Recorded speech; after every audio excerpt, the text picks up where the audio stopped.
ফুরফুরা শরীফে দাদা হুজুর পীর কিবলা রহমাতুল্লাহ আলাইহ, হাড়ুয়া পীর গোরাচাঁদ বাবা আব্বাস আলী রহমাতুল্লাহ আলাইহ মাজারে মাহফিল করলেন দিনের বেলায়। ওয়াজ করে আসরে নামাজ পড়ে দাদা হুজুর কিবলা মুরিদানদের সাথে করলিয়ে গোরাচাঁদ হুজুরের মাজার জিয়ারত করতে গেলেন। গোরাচাঁদ হুজুরের মাজারে গিয়ে ফুরফুরা শরীফে দাদা হুজুর পীর কিবলা সালাম দিলেন, আসসালামু আলাইকুম ইয়া ওলি আল্লাহ।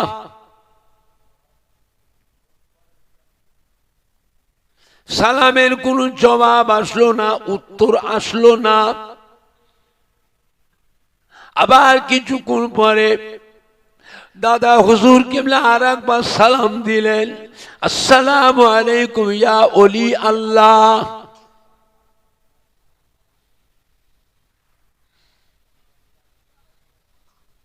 কোনো উত্তর আসলো না। শত শত মুরিদান পিছনে নিজেরা বলা বলি করছে, কি ব্যাপার, কি হলো, কি হলো। দাদা হুজুর পীর কিবলা রহমাতুল্লাহ আলাইহি অনেকক্ষণ পরে আর একবার সালাম দিলেন, আসসালামু আলাইকুম ইয়া ওলি আল্লাহ। সঙ্গে সঙ্গে পীর গোরাচাঁদ বাবা আব্বাস আলী রহমাতুল্লাহ মাজারটা থরথর থরথর করে কেঁপে উঠল। মাজারের ভিতরে সালামের উত্তর আসলো, ওয়া আলাইকুমুস সালাম। গোরাচাঁদ আব্বাস আলী হুজুরের মাজারটা পর্যন্ত গুম গুম গুম গুম করতে লাগলো। শত শত মুরিদান সবাই গোরাচাঁদ হুজুরের সালামের উত্তর শুনেছিলেন। জোরে বলুন সুবহানাল্লাহ।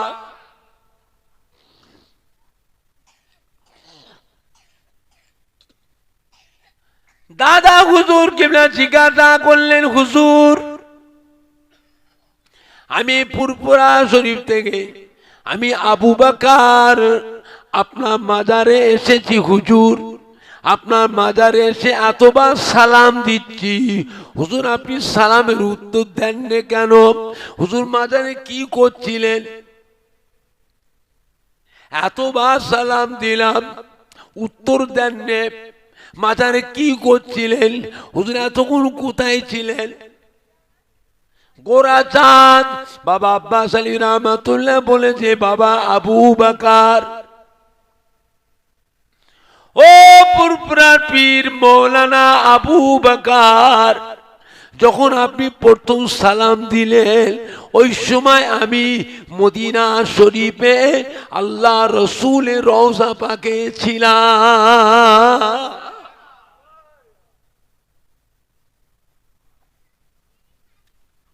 ও বাবা আবু বকর, দ্বিতীয়বার যখন সালাম দিয়েছেন আমি আল্লাহ রসুলের কাছে হুকুম নিয়ে ইজাজত নিয়ে হাড়ুয়া রাস্তায় পথের মাঝে ছিলাম।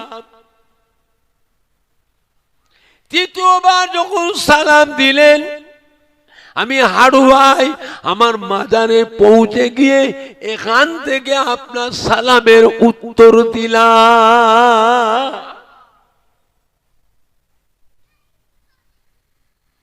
মরে গেছে, পুড়িয়ে গেছে, মরে গেছে।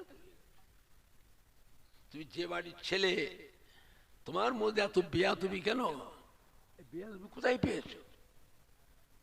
হ্যাঁ, এত বেয়াদবি কোথায় শিখেছো? তোমার আব্বা দাদু মা দাদির মধ্যে তো বেয়াদবি ছিল না, আজকে তোমাদের মধ্যে এত বেয়াদবি পাচ্ছি কেন?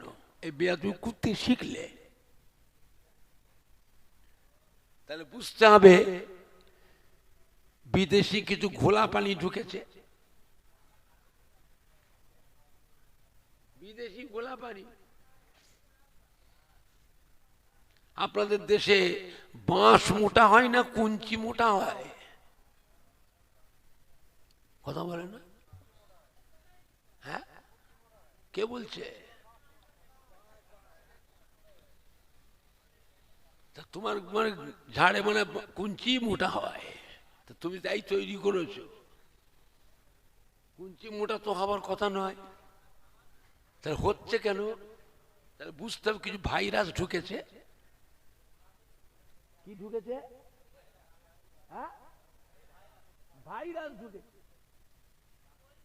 আলামতটা ভালো না খারাপ?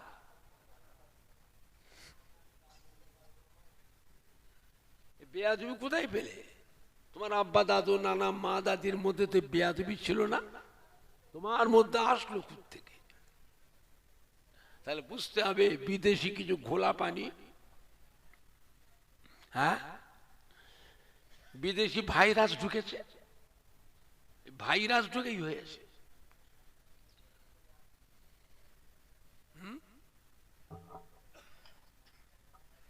বেচারা পরের দিন সকালবেলা উঠে বাড়ি চলে গেল, বাড়ি থেকে গোসল করে জামা কাপড় পরে সুন্দর টুপি মাথায় দিয়ে উঁচু করে আতর খুশবু মেখে মা বাপের কবরের কাছে দাঁড়িয়ে সালাম দিয়ে দোয়া দুরুদ পড়ে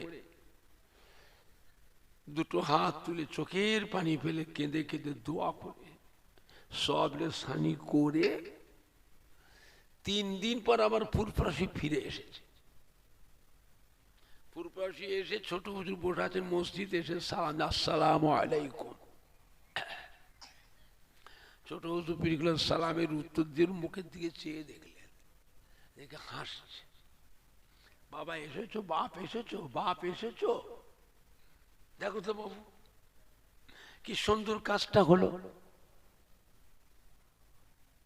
কি সুন্দর কাজটা হলো। তোর বাপ মা কবরে শুয়ে তোমার মুখের দিকে চেয়ে হাসছে, দেখো তো বাবু কি সুন্দর কাজটা হলো। চিন্তা করেছেন কি চোখ আল্লাহ দিয়েছিলেন, রুহানি চোখ, ইলমে লাদুন্নি, ইলমে মারিফাত। হ্যাঁ, এসো বাবা এসো, বসো, ধরো। ছোট হুজুর পীর গেলে মুরিদ করলেন, মুরিদ করে কিছু সবক দিয়ে বললে বাবা যাও বাড়ি যাও, মাঝে মাঝে চিঠি করবে, মাঝে মাঝে চিঠি করবে, চিঠি, তোমার চিঠিতে আমি আবার সবক আবার পাল্টে দেবো, যাও। দাদা হুজুর কিবলার কলিজার টুকরা মুফতি আজম হযরত মেজলা হুজুর পীর কিবলা রহমাতুল্লাহ আলাইহি ডানকুনিতে একটা মাহফিল করছিলেন। ডানকুনিতে মাহফিল করতে গিয়ে দেখছেন তুমুল ঝগড়া হচ্ছে, হোম হই হাল্লা চেঁচামেচি হচ্ছে। মেজলা হুজুর পীর কিবলা রহমাতুল্লাহ আলাইহি ওই মাহফিলে না গিয়ে ও পাশে এক হাজী সাহেবের বাড়ি ছিল, ওই হাজী সাহেবের বাড়িতে উঠে পড়লেন। মাইক অপারেটর কিরম জানতে পেরে খবর পেয়ে মেজলা হুজুর পীর কিবলা কাছে এসে গলায় গামছা দিয়ে পায়েতে গড় করতে, বাবা ফুরফুরার পীর বাবা আমাকে বাঁচাও, আমাকে বাঁচাও বাবা। কে বাবা তুমি? বলে আমি হিন্দুর ছেলে। কি হয়েছে? বলে মাইক অপারেটর, গরিব মানুষ, ধার দেনা করে 2টো জেনারেটর কিনেছি হুজুর, একটা জেনারেটর চলছে আর একটা চলছে না।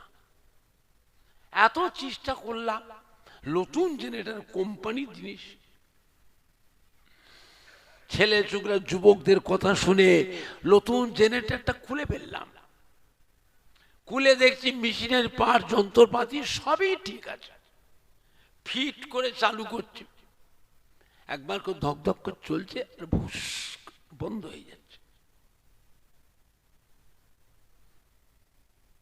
গ্রামের যুবকরা বলছে আমাকে মারবে, গরিব মানুষ।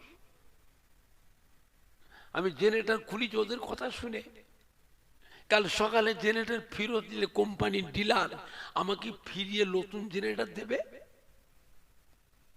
দেবে, কোম্পানি গ্যারান্টি থাকে না, থাকে না, দেবে। কেন দেবে না? খুলে ফেলেছি, খুলে ফেলেছি। আর পাল্টে দেবে? আমি গরিব মানুষ, মরে যাব। আবার যুবকগুলো বলছে কাল সকাল হোক তো ঠেকাবো আমরা। ওরা বলছে মারবে, তুই আমাদের জলসা পণ্ড করে দিয়েছিস। ওরা বলছে মারবে, বাবা আমি বাঁচাও। মেজিলা হুজুর বলে, বাবা কোথায় জেনারেটর বসিয়েছ? এই কোথায় বসিয়েছ? আমাকে নিয়ে চলো, আমি দেখবো তোমার জেনারেটরে কি হয়েছে। আমি দেখবো তোমার জেনারেটরে কি হয়েছে, আমাকে নিয়ে চলো। মেজিলা হুজুর পীর কেবলা আসলেন, মানুষের ঢল নেমে গেছে। আলেম, মৌলানা, হাফেজ, কারি, ইমাম, হাজি সাহেব, জওয়ান, যুবক কমিটি সব মেজো হুজুরের পিছনে সব এসছে। কোথায় বসিয়েছো? এই যে হুজুর, প্যান্ডেল আর লাইটিং, ওই জেনারেটরটা হুজুর ওই মাথায় বসিয়েছি। আরে স্টেজ আর মাইক, এই জেনারেটরটি পাশে হুজুর, স্টেজের পরে পুকুর, এই পুকুরের পাড়ে বসিয়েছি। মেজরা হুজুরকে যেই ধরেছিল, এই যুবকরা এদিকে এসো বাবা, এই জেনারেটরটা ধরো তো, তোলো, এখান থেকে তোলো। বড় জেনারেটর, 10-12 জন যুবক মিলে জেনারেটরটার সামনে আলোক করে তুলেছে। সরাও, ওই জেনারেটরটার কাছে নিয়ে যে বসাও, বসাও। এই মিস্ত্রি বাবা, জেনারেটরটা স্টার্ট করো তো। জেনারেটর চালাচ্ছে, এক চান্সে চালু, ধক ধক ধক ধক করে চালু হয়ে গেল, সব আলো হয়ে গেছে, মাইক বাজছে, সব হচ্ছে। মেজো হুজুর আস্তে আস্তে এসে ওই হাজি সাহেব বাড়িতে বসলেন, একটু নাস্তা পানি করবেন। মেজলা হুজুর এসে বসেছেন, গ্রামের মুরব্বীরা, মুসল্লিরা সব, যুবকরা ধরেছে, হুজুর কি করলেন হুজুর? কেন বাবা? সন্ধ্যা থেকে রাত 9টা বেজে গেছে হুজুর, মাথা খারাপ হয়ে যাচ্ছে, জেনারেটর চালাতে পারিনি। আর আপনি কি করলেন যে জেনারেটর চালু হয়ে গেল? মেজলা হুজুর পীর কেবলা বলেছে, বাবারা, ফুরফুরা শরীফে আপনার দাদা পীরের মাজারের সামনে যে মসজিদ, এই মসজিদের পাশেই হলো আমার হুজরাখানা। মুরব্বী তারা বুঝবে মেজো হুজুরের হুজরা কোথায় ছিল? মসজিদের পাশে একটা ছোট্ট কামরা আছে, ওই হুজরায় বসে বসে ইলমে তাসাউফ, ইলমে মারিফাতে সবগুলো মশক করে করে আল্লাহ পাক আমি আবু জাফরের রুহানি চোখ, অন্তরের চোখ, কলবের চোখ আল্লাহ খুলে দিয়েছে। আমার এই কলবের চোখ দিয়ে দুনিয়ার এক প্রান্ত দিয়ে আর এক প্রান্ত, 7তম আসমান, 7তম জমিন, আল্লাহ পাক আমি আবু জাফরকে দেখা।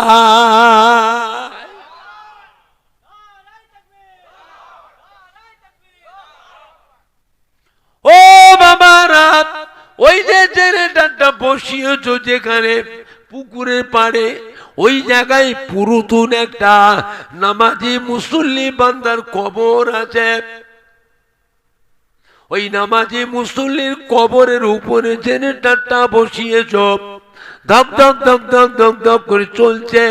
নামাজি মুসল্লি বান্দার রুহের উপরে কষ্ট হচ্ছে, এই জন্য আল্লাহ পাক জেনারেটরটা বন্ধ করে গেছেন। আমি আবু জাফর তখন জেনারেটরটা সরিয়ে নিয়ে অন্য জায়গায় বসালাম। আল্লাহ পাকের হুকুমে জেনারেটর আবার চালু হয়ে গেল।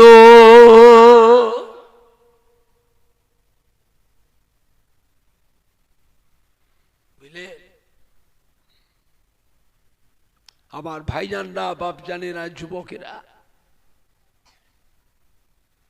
মেজো হুজুর পীর কেবলা মুরিদান, ধনী মুরিদান, বড় ব্যবসায়ী। মেজলা হুজুর পীরকে দাওয়াত করেছে, নতুন বাড়ি করেছে তো, মেজো হুজুরকে নিয়ে যে বাড়িটা উদ্বোধন করবে, বাড়িতে দোয়া করিয়ে তারপর সব উঠবে ওরা। মেজলা হুজুর পীর গুলা গেছেন, ধনী মানুষ, ও বাজার থেকে কত রকমের আইটেমের খাবার সব জোগাড় করে ফুল মিঠাই, কত রকমের আইটেম। এখন তো সেসব আর শখ সাধনে মানুষের মধ্যে সে মহব্বত নেই। আল্লাহর ওলি হাক্কানি পীরে কামে গ্রামে আসলে হোক না গরিব, তবু পুকুরে জাল নামে মাছ ধর, বাঁধা মুরগি জবাই কর। এই হুজুর কেবলা আসবে, নামাজি মুসলি কি আছে তাকে রান্না কর। কথা ঠিক বলছি না ভুল বলছি? হ্যাঁ, একটা নামাজি মুসলি আমলি মানুষকে রান্না হতো, যাত্রার হাতের হুজুরা খাবে না।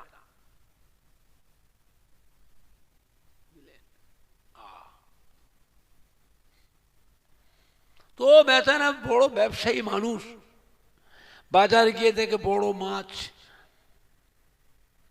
বড় মাছটা দেখে ওর মনে শখ হয়েছে, যেমন হুজুর কিবলা আসবেন এই মাছটা কিনে নিয়ে যাবো, রান্না করে হুজুরের সামনে ধরবো। সেই জামানা ওই একটা মাছের দাম দিয়েছিল 4000 টাকা দাম। চিন্তা করেছেন কত বড় মাছ, কত বড় মাছ, একটা মাছের দাম নিয়েছে 4000 টাকা, তাও বেচারা কিনেছে। ধনী মানুষ তো, অন্তর বড়।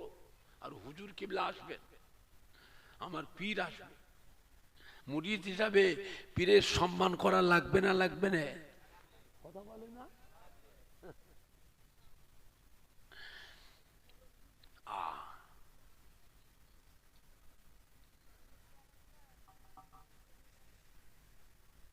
বড় মাছটা রান্না করে, মাছের কল্লা পেটি বড় বড় ঢাকা একটা থালি করে সাজিয়ে মেজ হুজুর সামনে ধরেছে। মেজলা হুজুর পিকে চেয়ে দেখলে বাড়িওয়ালা পাশে দাঁড়িয়ে আছে, বড় ব্যবসায়ী মানুষ দেখবে হুজুর কেলা খাবে, ও দেখবে মনটা শখ, মনটা তৃপ্তি হবে। ও চেয়েছে দেখছে, মেজ হুজুরকে দেখি বলে, বাবা খাবো না বাবা, খাবো না বাবা, শরীর ভালো নাই বাবা, খাবো না, নিয়ে যাও। না হুজুর একটু খান হুজুর, আপনি আমার পীর, আমি নিজে গেছি বাজারে, বড় মাছ দেখে কিনে নিয়ে এসছি হুজুর, আপনার সম্মানে আপনার সামনে ধরেছি, একটুখানি খান, আপনি একটু হাত দিলে আমি খুশি, মনটা তৃপ্তি হবে। তারপরে আমরা ছেলে পেলে নাতি পোতালি আমরা সবাই তাবারক হিসাবে খাবো। মেজলা হুজুর কেবল হাতটা বাড়িয়ে মাছের মাথা কল্লা ও চোখটায় হাত দিয়েছে, চোখটা তুলে তো মেজ হুজুর চুষে চুষে খাবে, হাতটা দিয়ে সরিয়ে, না বাবা খাবো না বাবা, খাবো না বাবা। মাছ বলছে আমাকে, মাছ পুরপুরা শরীফ মেজলা হুজুর আমায় খাবেন না, আমাকে খাবেন না হুজুর, আমি বাগদির পুকুরের মাছ। রান্না মাছ না জ্যান্ত মাছ, কথা বলে না? ওটা রান্না করা মাছ না জ্যান্ত মাছ? বলছে হুজুর বাগদির পুকুরের মাছ খাবেন না। বাগদির ওই ভাত পচি হেড়ে করে না, মদ করে নাকি তাড়ি করে, কি করে হাড়িয়া কি বলে, বাগদিরা খায়, কুনি বাগদিরা খাই গো, হ্যাঁ ভাত পচিয়ে খায়, বেঁচে গেলে নিয়ে পুকুরে মাছকে খাওয়ায়, মাছকে খাওয়ায়। মাছ বলছে হুজুর খাবেন না, হুজুর হুজুর খাবেন না হুজুর, আমি বাগদির পুকুরে মাছ। চিন্তা করেছেন? দাদা হুজুর পীর কেবলা রহমতুল্লাহ আলাইহি শেষ বয়সে পেটের অসুখ হয়ে গেল, হজম করতে পারতেন না, 3বার 4বার করে পায়খানা হতো, শরীর খুব দুর্বল হয়ে গেল। কলকাতার বড় ডাক্তার ব্রিটিশ আমলে বি.কে. বোস, ব্রিটিশ আমলের বড় ডাক্তার ডক্টর বি.কে. বোস, এই সস্তার বাজারে 500 টাকা ফি। কত টাকা ফি? এখন তো 500 বলতে খুব সহজ। বাবজা 1 টাকা বস্তা ধান ছিল, 1 বস্তা ধান 1 টাকা। দাদা হুজুরকে ডাক্তার ডাক দিয়ে আসলো ফুরফুরা শরীফে। দাদা হুজুরকে দেখে প্রেসক্রিপশন লিখে দিল, ওষুধ লিখে দিল। দাদা হুজুর এক খাদেমকে দিয়ে বলে, যা ওষুধের দোকান থেকে কিনে নিয়ে এসো। রাখলেন দাদা হুজুর ঘরে। পরের দিন দাদা হুজুর কিবলা বাইরে বেরিয়েছেন। আল্লাহর ওলির দরবার, সবসময় লোকজন ভর্তি থাকতো। আলেম হাফেজ কারি মোনা আল্লাহর ওলি আউলিয়া গৌস কুতুব, বুঝলেন না, ছেলে ছোকরা জওয়ান যুবক, মিনিস্টার মন্ত্রী এমএলএ এমপি, দাদা হুজুর কেলার দরবার, যে যার নিয়েতে যে যার দোয়ার আশায় বসে থাকত, বুঝলেন।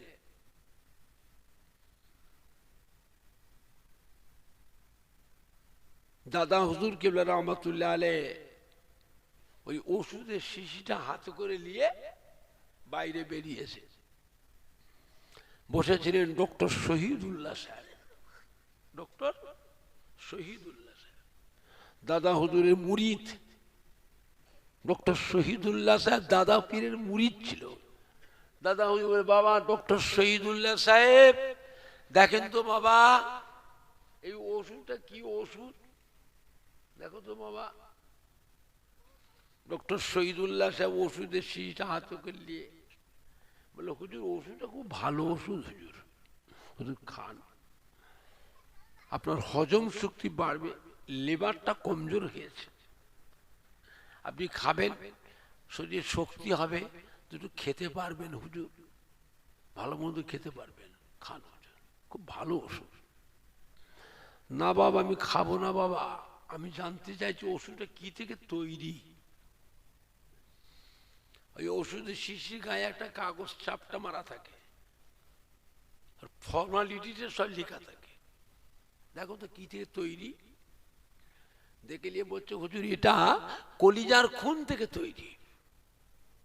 কিসের খুন? তাহলে শুনতে পান না, কিসের খুন? কলিজার খুন থেকে। তো মানুষের কলিজা না জীবজন্তুর কলিজা, তা কিছু উল্লেখ নেই হুজুর।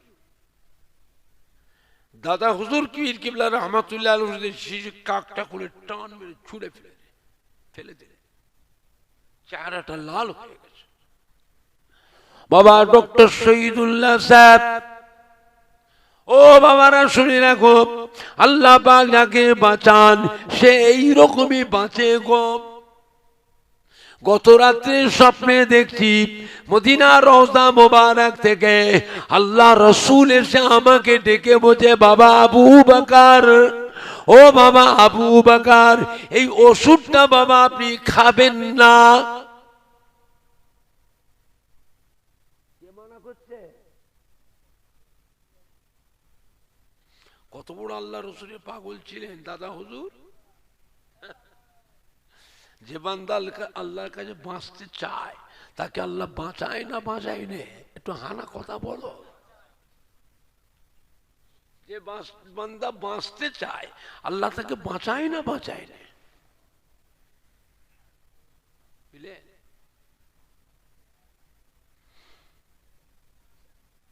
আল্লাহ বা কি নিয়ামত করেছিলেন চিন্তা করেছে? আমার ভাইজানরা, বাপ জানেরা, যুবকেরা, এ মাটি আল্লাহর ওলিদের মাটি, হাক্কানি পীরে কামেলদের মাটি। একজন না একজন আল্লাহর ওলিয়ে কামেলকে মজবুত করে ধরে থাকুন, খবরদার কারোর মুখের দিকে তাকাবেন না। একজন না একজন আল্লাহর ওলিয়ে কামেলকে মজবুত করে ধরে থাকুন, তার নিয়ম কানুন আদেশ নিষেধ আমল আখলাক নিজের মধ্যে নিয়ে আসুন। এইটাই জানবেন কিয়ামতের ময়দানে নাজাতের পথ।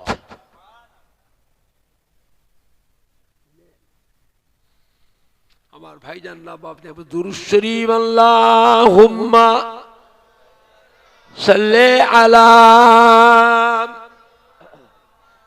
এই চাটা ঠান্ডা হয়ে গেছে রে, একছি ফ্লাক্স নেই ঘরে, ফ্লাক্স ফ্লাক্স নেই, ফ্লাক্স বোঝো না, দেখো ফ্লাক্স করলে জোরে জোরে আল্লাহুম্মা সাল্লি আলা।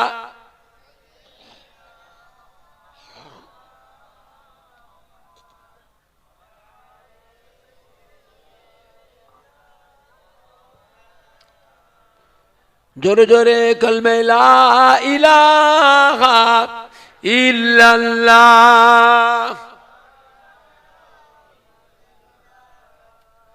লা ইলাহা ইল্লাল্লাহ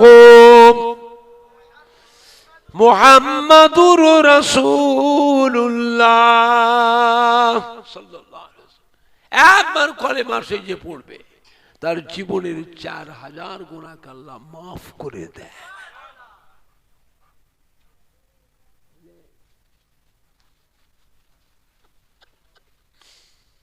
একজন সাহাবা আল্লাহ রাসূলকে জিজ্ঞাসা করলে, হুজুর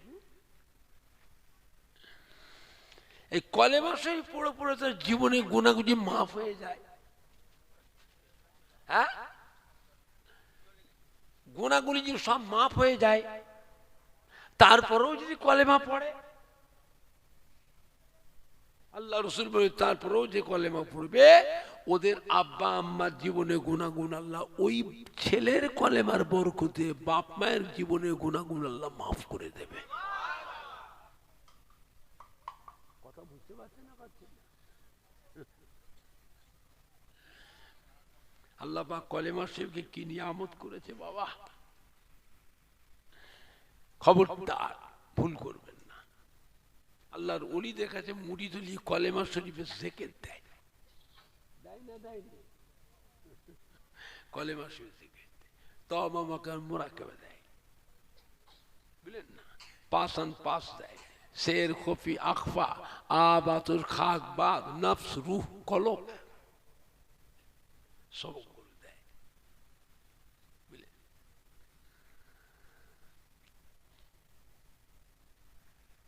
মদিনার মসজিদে নববী শরীফে আল্লাহ রাসূল তাশরীফ রেখেছেন, কোরআন পাকের আয়াত পাক নাযিল হয়ে গেল, ইযা জাআ নাসরুল্লাহি ওয়াল ফাতহু ওয়া রাআইতান নাসা ইয়াদখুলুনা ফি দীনিল্লাহি আফওয়াজা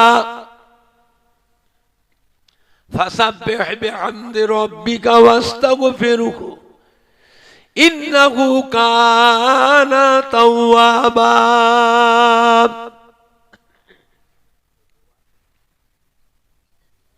আয়াত পাক সম্বন্ধে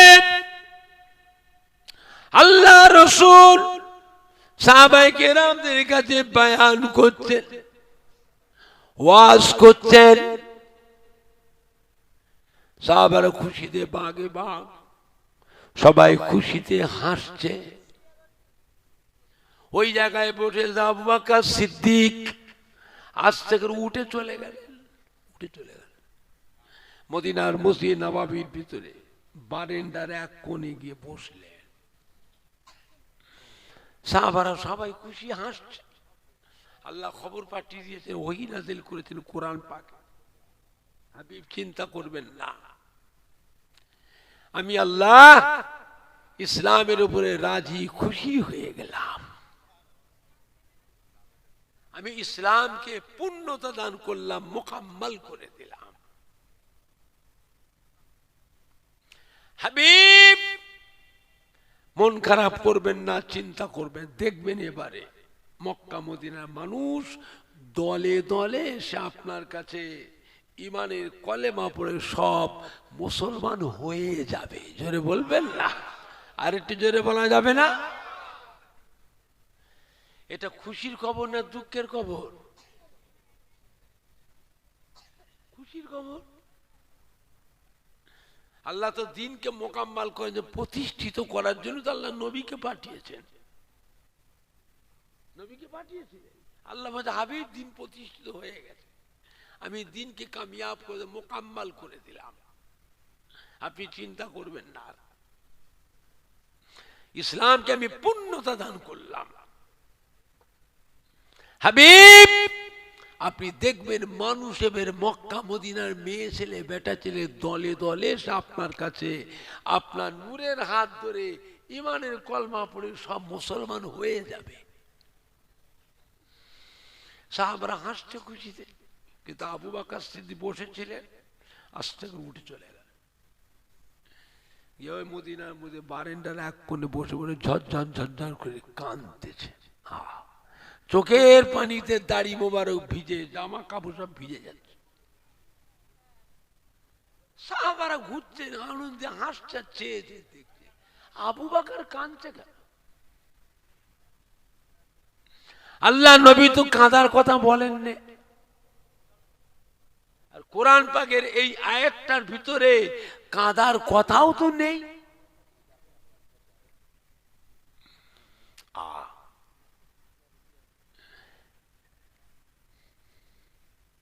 সাহাবায়ে কেরামরা যে হযরত আবু বকর সিদ্দিককে জিজ্ঞেস করছে, আপনি কাঁদছেন কেন হুজুর? আল্লাহ নবী তো কাঁদার কথা বলেননি, আপনি কাঁদছেন কেন? হযরত আবু বকর কি বলেছিলেন? ও আমার সাথীরা,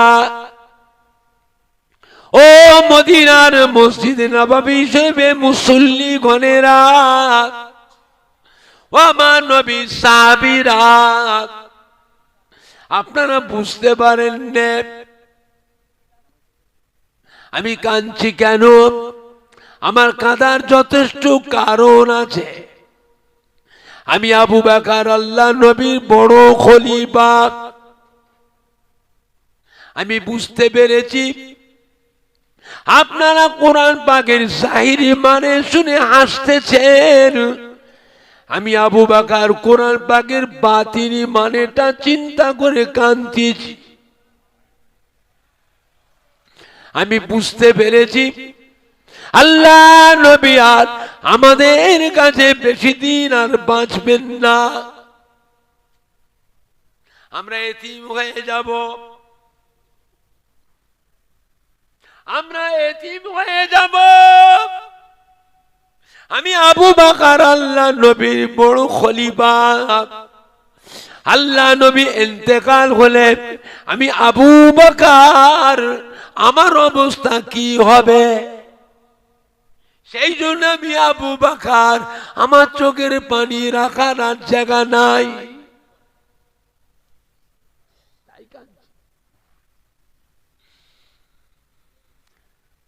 সাহাবায়ে কেরামরা ফিরে এসে আল্লাহ নবীকে জিজ্ঞাসা করেছিলেন, হুজুর আপনি নাকি আর বেশি দিন বাঁচবেন না, আপনি ইন্তেকাল হয়ে যাবেন। নবী ধমক দিয়েছে,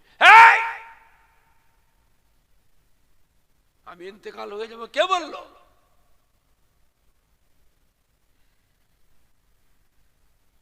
কোথায় পেয়েছে কথা? আমার সাহাবারা বিভ্রান্ত হয়ে যাবে।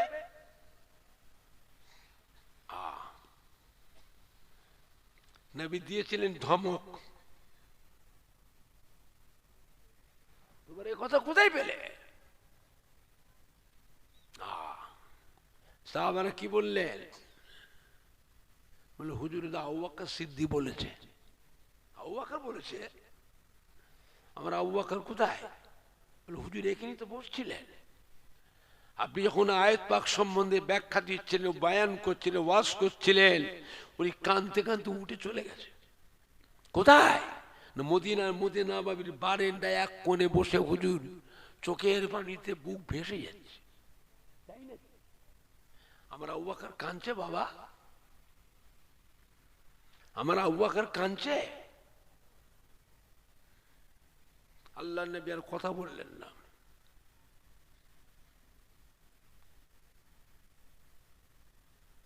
সাহাবারা দাঁড়িয়ে দেয়, আবার জিজ্ঞেস করছে হুজুর কথাটা কি সত্য? আবার জিজ্ঞেস করছে। আবু বকর সিদ্দিক যে কথাটা বললো, কথা কি সত্য? আমাদের একটু বলুন। আল্লাহ তো দিনকে মোকাম্মল করে যে প্রতিষ্ঠিত করার জন্য আল্লাহ নবী পাঠিয়েছেন। দিন প্রতিষ্ঠিত, ইসলাম প্রতিষ্ঠিত করার জন্য আল্লাহ নবীকে পাঠিয়েছেন।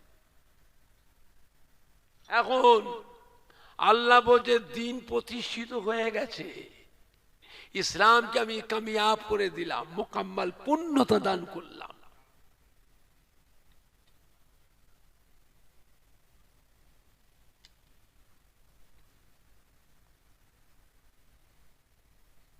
আমি ইসলামকে পূর্ণতা দান করলাম, আমি আল্লাহ ইসলামের উপরে রাজি খুশি হয়ে গেলাম। হাবিব চিন্তা করবেন না, মক্কা মদিনার মানুষ, মেয়ে ছেলে বেটা ছেলে দলে দলে এসে আপনার নূরের হাত ধরে ইমানের কলমা পড়ে সব মুসলমান হয়ে যাবে। জোরে বলবেন না?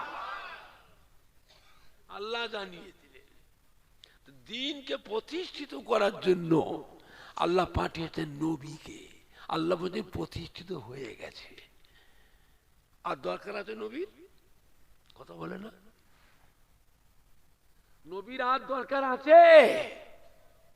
যে জন্য পাঠিয়েছিলেন সে কাজ হয়ে গেছে, এবার কি হবে?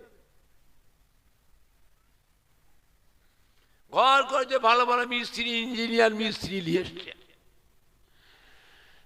সুন্দর করে বাড়ি ঘর করলেন, মোজাইক করলেন, টাইলস লাগালেন, নকশা করলেন, ডিজাইন করলেন, রং করলেন, বাড়িতে খাট পালং গদি, AC fridge geyser air cooler air condition সব কিছু লাগালেন,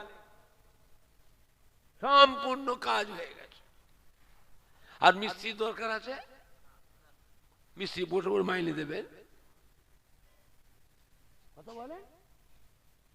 আর মিস্ত্রি দরকার আছে, আর ইঞ্জিনিয়ার দরকার আছে।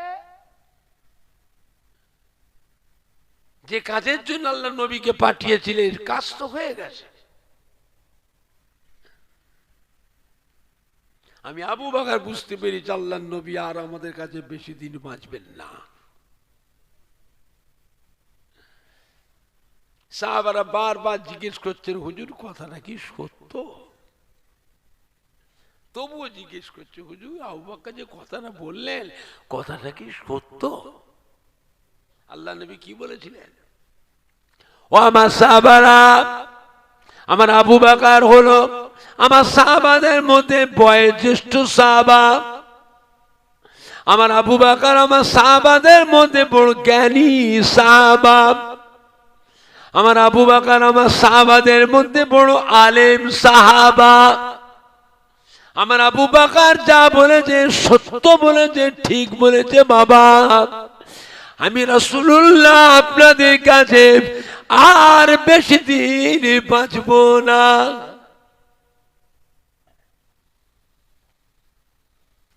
বলার সাথে সাথে মদিনার মধ্যে নববী শরীফে কিয়ামতের মতন অবস্থা আরম্ভ হয়ে গেল। ইয়া রাসূলুল্লাহ, ইয়া রাসূলুল্লাহ, ইয়া রাসূলুল্লাহ, ইয়া রাসূলুল্লাহ, ইয়া রাসূলুল্লাহ, ইয়া রাসূলুল্লাহ, আল্লাহ নবী গো আপনি ইন্তেকাল হয়ে গেলে আমাদের অবস্থা কি হবে? আমাদের ঘরে কে দেখবে? আমরা কাকে নিয়ে থাকবো? এত কান্না কেঁদেছিলেন সাহাবারা। মদিনার মধ্যে নববী শরীফের সাহাবারা ধুলোতে মাটিতে পড়ে লুটোলুটি লুটোলুটি লুটোলুটি লুটোলুটি লুটোলুটি করছেন। কোন কোন সাহাবা বেহুশ অজ্ঞান হয়ে পড়ে আছে। এত কেঁদেছিল, বুঝলেন? নবী আস্তে আস্তে দুর্বল হয়ে পড়তে লাগলেন, অসুস্থ হয়ে পড়লেন। বাবা আমাকে ধরো, আপনার মাঝির ঘরে রেখে আসবেন, চলেন। সাহাবারা আল্লাহ রসুলকে নিয়ে যে আম্মাজান আয়েশা সিদ্দিকা রাদিয়াল্লাহু আনহার ঘরে নিয়ে রাখলেন। আম্মাজানের ঘরে গিয়ে আল্লাহ রসুল বিছানায় পড়ে গেলেন। 13 দিন পিছানো সহ্য, মাঝে মাঝে অজ্ঞান হয়ে যাচ্ছে, আল্লাহ রসুল বেহুশ হয়ে যাচ্ছে, মাঝে মাঝে কথাবার্তা বন্ধ হয়ে যাচ্ছে, বাড়িতে কান্নার রোল উঠে যাচ্ছে, আম্মা জানরা কাঁদছে, ইমাম হাসান হোসেন, মা ফাতেমা, বাইরের সদরের সাহাবারা কেঁদে লুটোলুটি করছে, আবার আল্লাহ নবী সুস্থ হয়ে যাচ্ছে। এই কি হয়েছে, কাঁদছো কেন, কি হলো তোমাদের? আমি তো ভালো আছি বাবা, আমি তো ভালো আছি, কাঁদছো কেন বাবা? আল্লাহ নবী ইন্তেকালের আগে এইভাবে উম্মতকে আহলিয়াতে করে সান্ত্বনা দিয়ে সান্ত্বনা দিয়ে সান্ত্বনা দিয়ে তারপরে বিদায় নিয়েছেন। এখন ঝপ করে জানবে, কথা বুঝতে পারছেন না? পারছেন? আল্লাহর ওলিদের নিয়মও তাই, আল্লাহওয়ালা নামাজি মুসলিমানরা যখন মারা যাবে দেখবেন বাড়িতে কান্নার রোল উঠে যাবে, আবার তুমি সুস্থ হয়ে গেল, পুরো ভালো হয়ে গেছে, সে রোগই নেই, আবার ঠিক আছে, আবার দেখবেন আস্তে আস্তে আবার অসুস্থ লাগবে, ছেলে মেয়ে নাতি পোতা সবাই কান্নাকাটি করে যাবে, আবার সুস্থ হয়ে যাবে। কথা বুঝতে পারছেন না?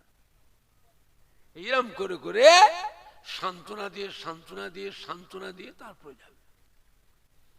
আল্লাহ নবী ডাকলে, বিবি আয়েশা আপনার আব্বাজানকে খবর দেন, আমার জান ভালো না, আমার শরীরের কন্ডিশন ভালো নয়, আপনার আব্বাকে বলুন তিনি যেন আজ থেকে মদিনার মসজিদে নববী শরীফে ইমামতির দায়িত্ব যেন পালন করে। আম্মাজান কেঁদে ফেলেছে, ইয়া রাসূলুল্লাহ আমি এই কথা আমার আব্বাকে বলতে পারবো না, আপনি তো জানেন আমার আব্বাজান আপনার দিওয়ানা, আপনি ছাড়া কিছু বোঝেন না, তিনি আপনার ওই ইমামতির জায়গায় দাঁড়িয়ে তিনি ইমামতি করবেন, তিনি পারবেন না। এই কথা আমার আব্বাকে বললে আব্বাজান কেমন হয়ে যেতে পারে আমি বলতে পারবো না। আপনার আরো সাহাবা আছে, এই দায়িত্ব অন্য সাহাবাকে দেন, আমার আব্বাজানকে দেবেন না। আল্লাহ রাসূল চুপ করে থাকলেন, আবার ডাকলেন, বিবি আয়েশা কি করব, আমার শরীরের কন্ডিশন ভালো না, আর আমি কি করব, এত বড় ইসলামের দায়িত্বটা কার হাতে দিয়ে যাব, এই দায়িত্ব কার হাতে দেব? আমি আমার আবু বকর সিদ্দিক ছাড়া আর তো কাউকে দেখছি না। বিবি আয়েশা বলতে পারবনি বললে হবে না, আপনি যান আপনার আব্বাজানকে শুনিয়ে দিয়ে চলে আসেন। আম্মাজান আয়েশা সিদ্দিকা কাঁদতে কাঁদতে চলে গেলেন, আব্বাজান আবু বকর সিদ্দিকের কাছে গিয়ে আস্তে করে যে কথাটা শুনিয়ে দিলেন, দেরি করলেন না, সঙ্গে সঙ্গে ফিরে আসলেন। কেন আল্লাহ নবীর অবস্থা ভালো নয়, এক সময় অজ্ঞান হয়ে যাচ্ছেন, এক সময় নবী কথাবার্তা বন্ধ হয়ে যাচ্ছে, শরীর খুব খারাপ হয়ে যাচ্ছে, কখন কি হয়ে যাবে, আর আমি বিবি আয়েশা বাপের ঘরে বসে থাকবো? কথাটা শুনিয়ে দিয়ে সঙ্গে সঙ্গে ফিরে এলেন। মদিনার মসজিদে নববী শরীফে আযান হয়ে গেল। মদিনার সাহাবায়ে কেরামেরা দলে দলে এসে মদিনার মসজিদে নববী শরীফে যোগদান করলেন। নামাজের সময় হয়ে গেছে, কাতারে কাতারে সব বসে আছেন। সাহাবারা পেছন ফিরে চেয়ে চেয়ে দেখছেন আল্লাহ নবীতে এখনো আসছেন না। আযান হয়ে গেছে, নামাজের সময় হয়ে গেছে, সাহাবারা জানেন আযান হয়েছে, আল্লাহ নবী আসবেন, হুজুর নামাজ পড়াবেন, আমরা আল্লাহ নবী পিছনে জামাতে নামাজ পড়ব। নবী যে আসবেন না এই খবর তো সাহাবারা জানে না, এই খবর একমাত্র আবু বকর সিদ্দিক জানে। আম্মাজানকে দিয়ে আল্লাহ নবী আবু বকর সিদ্দিককে খবর দিয়েছিলেন,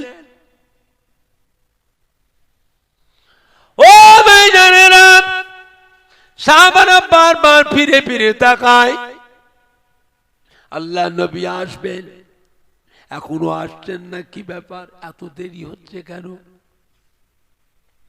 এমন সময় আবু বকর সিদ্দিক রাদিয়াল্লাহু তাআলা আনহু মদিনার মধ্যে নববীতে প্রবেশ করলেন। সাহাবারা বসে আছে লাইনে লাইনে, কাতারে কাতারে, পাঁচ দিয়ে গিয়ে আল্লাহ নবীর ইমামতির জায়গার কাছে গিয়ে দাঁড়িয়ে গেলেন। ইমামতির জায়গায় উঠলেন না, ইমামতির নিচে দাঁড়ালেন। আল্লাহ নবীর ইমামতি জায়গা খালি দেখছেন। আর একবার করে মদিনা নববীর ভেতরটায় মুসল্লি বুঝাই হয়েছে, মুসল্লির দিকে চেয়ে চেয়ে দেখছেন। আর একবার আল্লাহ নবীর ইমামতি জায়গায় চেয়ে দেখছেন। গোটা মদিনার মধ্যে নববী শরীফে মুসল্লি বুঝাই হয়ে আছে, আল্লাহ নবীর ইমামতি জায়গাটা খালি খালি। হাউ হাউ করে কেঁদে ফেললেন, ও মদিনার মুসল্লিরা, আল্লাহ নবীর সাহাবীরা, আল্লাহ নবী আমায় খবর বলে পাঠিয়েছেন, আমার নবীর জান ভালো নয়, হুজুর আর মদিনার মসজিদে নববী শরীফে ইমামতি করতে আসবেন না। আজ থেকে আমরা আমাদের মরণ পর্যন্ত আল্লাহ নবী বিছানার নামাজ পড়তে পাবো না। আজ থেকে আমরা আর মদিনার মধ্যে নববী শরীফে আল্লাহ নবী চাঁদ মুখটা আর দেখতে পাবো না। মদিনার মধ্যে নববী শরীফে হযরত আবু বকর সিদ্দিকের জামানের কথা শোনার সাথে সাথে আবার যেন কিয়ামতের মতো অবস্থা আরম্ভ হয়ে গেল। এত কান্না কেঁদেছিলেন, ইয়া রাসূলুল্লাহ, ইয়া রাসূলুল্লাহ, ইয়া রাসূলুল্লাহ, ইয়া রাসূলুল্লাহ, ইয়া রাসূলুল্লাহ, ইয়া রাসূলুল্লাহ। ওই কান্নার আওয়াজ আল্লাহ নবীর পাক বিবি আমাদের আম্মা জান হযরত আয়েশা সিদ্দিকার ঘরে আল্লাহ নবী শুয়ে আছেন। হঠাৎ করে আল্লাহ নবী চেয়ে দেখলেন, সাহাবাদের কান্নার আওয়াজটা আল্লাহ নবী কলিজায় গিয়ে ধাক্কা লেগেছিল। চোখটা তাকিয়ে আল্লাহ নে বিবি আয়েশা কোথায় গেলেন? ও বিবি আয়েশা, কারা তো কাঁদছে গো, কাদের কান্নার আওয়াজ আমি শুনতে পাচ্ছি। আম্মা জান কেঁদে ফেলেছিলেন, ইয়া রাসূলুল্লাহ, ইয়া হাবিবাল্লাহ, আপনি মদিনার মধ্যে নববী শরীফে তাশরীফ না নিয়ে যাওয়ার জন্য আপনার সাহাবারা আপনাকে না দেখতে পেয়ে আপনার মুহাব্বতে সবাই কাঁদছে।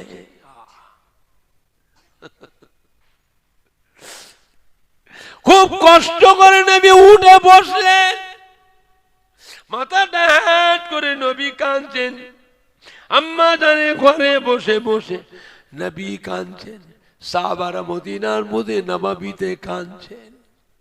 নবী কাঁদছেন আম্মা জানের ঘরে বসে, সাহাবারা মদিনার মধ্যে নববী শরীফে কাঁদছেন। আল্লাহ নবী আর থাকতে পারলেন, ডাকলে বিবি আয়েশা, এদিকে আসেন, বসেন, আমার দিকে পিছন করে বসেন। আম্মা জান মসজিদে নববীর দিকে মুখ ফিরে আল্লাহ নবীর দিকে পিছন করে বসলেন। আম্মা জানে পিঠে হাত দিলেন, পিঠে ভর দিয়ে বলে, বিবি আয়েশা একটু আগিয়ে চলেন, আগান। আম্মা জান বসে বসে বসে বসে আল্লাহ নবী পিঠে হাত দিয়ে হামাগুড়ি দিয়ে হামাগুড়ি দিয়ে হামাগুড়ি দিয়ে যাচ্ছে। আম্মা জান আয়েশা সিদ্দিকার ঘরে আর একটা দরওয়াজা ছিল, যে দরওয়াজাটা খুললে পরে মদিনার মধ্যে নববীর ভেতরটা সব দেখতে পাওয়া যেত। ওই দরজার কাছে গিয়ে আল্লাহ নেই বলে, বিবি আয়েশা দরজাটা খোলেন। আম্মা জান দরওয়াজা খুললেন। আল্লাহ নেই বলে, বিবি আয়েশা আপনি সরে যান, পর্দার মধ্যে সরে যান। আম্মা জান এক পাশে সরে গেলে পর্দার মধ্যে। আল্লাহ নবীর দরজার কাছে কে মাথাটা ঢুকালেন, মদিনার মধ্যে নবাবী ভেতর দিকে মাথাটা ঢুকে চৌকাঠে বসে এমনি করে সালাম দিয়ে আসসালামু আলাইকুম ও আমার সাহাবায়ে কেরাম মুহাব্বতের সাহাবীরা, ও আমার দামারা কেঁদো না বাবারা, সবর করো, আমার জান ভালো নয়, দুর্বল হয়ে পড়েছি, অসুস্থ হয়ে পড়েছি, এতদিন তো আপনাদের সাথে ছিলাম, আপনাদের সাথে সাথে করে নিয়ে ইসলামের কত খেদমত করেছি বাবা, আপনাদের সাথে সাথে করে নিয়ে দেশ বিদেশে গিয়ে আল্লাহ ইসলামের কত খেদমত করেছি, আজ আমি অসুস্থ হয়ে পড়েছি, দুর্বল হয়ে পড়েছি বাবারা, কেঁদো না বাবা, আপনারা কাঁদলে পরে ওই কান্না নামাজটা আমি রাসূলুল্লাহ সহ্য করতে পারি না। সাহাবারা কাঁদছেন মদিনার মধ্যে নববীর ভিতরে, আল্লাহ নবী দরওয়াজার চৌকাঠে বসে কাঁদছেন, সাহাবারাও কাঁদছেন, নবীও কাঁদছেন, সাহাবারাও কাঁদছেন, নবীও।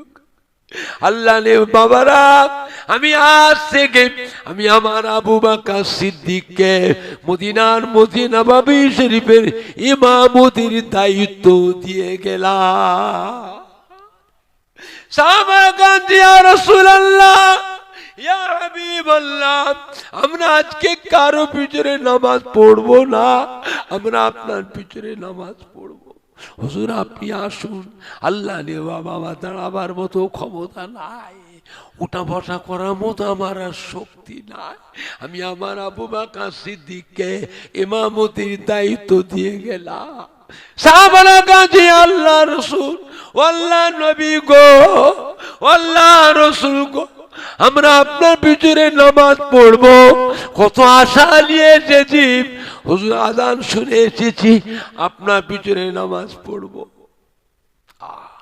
সাহাবাদের কান্না আল্লাহ নবী সহ্য করতে পারলেন না, ডাকলে বাবা হযরতে আব্বাস, ও বাবা হযরতে আলী, এদিকে আসেন। দুইজন সাহাবাকে ডাকলেন, আমার কাছে আসুন। দুজন সাহাবা চলে এলেন আম্মা জান আয়েশা সিদ্দিকার ঘরে। আল্লাহ নবী বলে বাবা আমাকে ধরেন, ধরেন, ধরে দাঁড় করান। এত দুর্বল হয়ে গেছিলেন, সাহাবারা ধরাধরি করে আল্লাহ নবীকে দাঁড় করালেন। হুজুর উঠে দাঁড়িয়ে দুইজন সাহাবার গলাটা জড়িয়ে ধরলেন, কাঁধের উপরে ভর দিয়ে বলে বাবা আমাকে নিয়ে চলে, এবারে আমি যাব, আমি যাব মদিনার মসজিদে নববী শরীফে নামাজ পড়তে যাব, আমি যাব, যাব মদিনার মসজিদে নববী শরীফে আমার সাহাবায়ে কেরাম দিওকে সান্ত্বনা দিতে যাব। জোরে বলুন সুবহানাল্লাহ, আরো একটু জোরে বলুন সুবহান। দুইজন সাহাবার কাঁধে ভর দিয়ে আল্লাহ নবী মদিনার নববী শরীফে আসছেন। হুজুরের মোবারক পা দুটা সিধে ভাবে পড়ছিল না, পা মোবারকের চটাগুনি বেঁকে গিয়েছিল, দুমিড়ে গিয়েছিল, পিছন দিকে বেঁকে গেছিল, পাথরে কাঁকড়ে বালুতে ঘিসিরে ঘিসিরে,